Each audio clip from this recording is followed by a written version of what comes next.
Cheers, guys. Epix911. Welcome to the Elitist Geek. This is going to be a rambling episode. I'm going to ramble about stuff. Ramble about the 3DS. Ramble about some tech things. But basically, just ramble. As many of you may or may not know, Nintendo Club is basically going to be no more. So any points that you have from purchasing 3DS games, I think you've got up until this month sometime to spend those points. I've done that. I spent them. I couldn't figure out what to spend them because, let's face it, they were getting crappier year by year. And one of the things that I've always been interested in is cases for my 3DS games and DS games. So I purchased this along with a R4 card. Yes, it's a pirate card, but let me explain. You will only find on this card those games that I own, and it simply makes it easier to travel. If I've purchased a game, as you can tell, here are the cases that I'll show you guys in a sec that I purchased. It makes it easy to not have to carry these on an airplane and constantly swap in and out of your unit.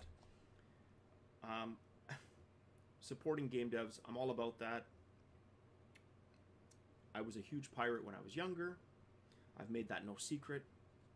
But now that I earn money, I want to support the devs that have given me so many years of good gaming. That includes a 3DS. So I bought the pirate card legitimately for those games that I already own, to be able to throw them on an micro SD card, and when I'm traveling, be able to play without having to constantly swap. So anyways, where I was going with that, the case that was in is a hybrid 3DS DS case that I got off eBay. Super freaking cheap. Plastic tabs, constantly breaking. I bought 3 of these for a couple of bucks each, and honestly, they weren't even worth that. Had I known, then what I know now, I wouldn't have paid more than 50 cents each. They're that crappy, that cheap. So I used my Nintendo points on the official Nintendo 3DS card case 18, they're called, as you can see there. They're really good. I love the quality. They accommodate both DS and 3DS games. So you can see here is my 3DS collection. So those games there, you guys have seen all of those before, so I'm not going to bother going through them. And then the continuation of my 3DS collection is on this side. And then that starts my DS collection. So really, top and bottom left is my 3DS. So what is that? That's 18, 19, 20, 23. Plus I'm missing Kingdom Hearts game that I can't for the life of me find. I'm thinking I left it in Hawaii on a trip. Again, another reason for this card. I should have had that with me at the time, and I wouldn't have been down a game, I'm sure. And then I've got one of these card holders, which is also pretty cool, for the balance of my DS games. Right?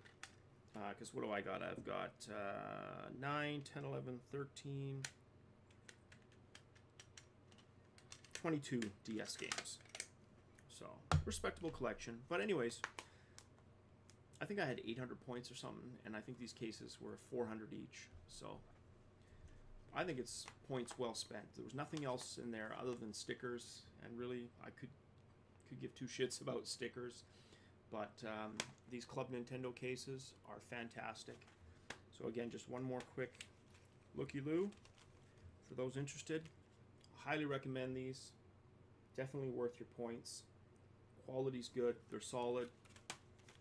And easy to retrieve your games from. What else is new in the world of tech? Well, as always, the Oculus Rift has me waiting.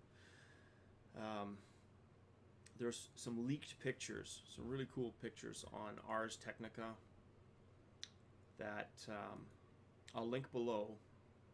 Apparently they were purposely leaked. They're ancient, as Lucky Palmer puts it. that the official final release version is going to look better than that. I mean, that looks pretty good already, and to be honest with you, you're going to put the thing on your head. Are you really going to be evaluating the design that much? Even the dev kit 2 to me looked fine, so not sure how good the aesthetics have to be. I think the feeling of comfort is probably going to be the most important attribute, not the aesthetics of how it looks, but how it feels, right?